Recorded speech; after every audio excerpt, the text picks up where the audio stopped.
Sri Ramayanam, the timeless epic of Bharat. It always sounds to be a very familiar story, but there are a lot of hidden details that many of us are not aware, and this short video is about one such. This is a very well-known part of Sri Ramayanam. During the abduction of Janaki Mata by Ravana, Jatayu encounters Ravana to save Janaki Mata and eventually succumbs to death. Towards the end of Kishkinda Kanda, when Lord Hanuman along with his Vanara Sena goes in search of Sita Mata towards the south of India, he meets Sampati, the brother of Jatayu, and Sampati narrates the story of how Jatayu and Sampati lived together as brothers. And the story what I'm about to say is just few lines from what Sampati narrated to Lord Hanuman.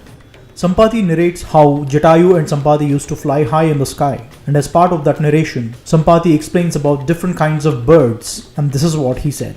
I'll be just quoting parts of what he said and translating them from Sanskritam to English. Adyah panda kulinganaha, which means sparrows fly in the first plane of flight. It means they are the ones which fly closest to the ground. If you go a little higher, dvitiyo balibojanaha, which means in the second plane of flight, crows will be flying.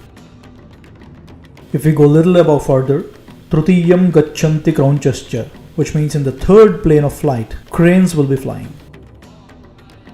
Shyenash chaturdam gachanti, which means falcons fly in the fourth plane of flight, much higher.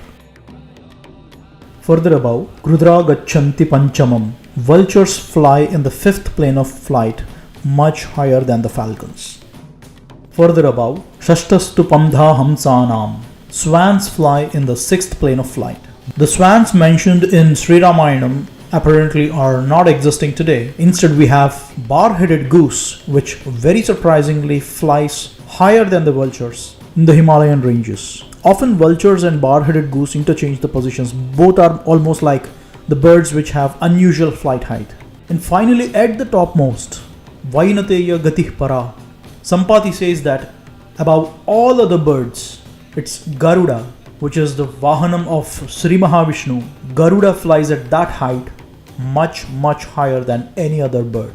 And why Sampati is saying all this is to finally say that Sampati and Jatayu belong to the clan of Garuda and they fly at this height. And that's why he has been saying all the chronology of the order, narrating it to Lord Hanuman.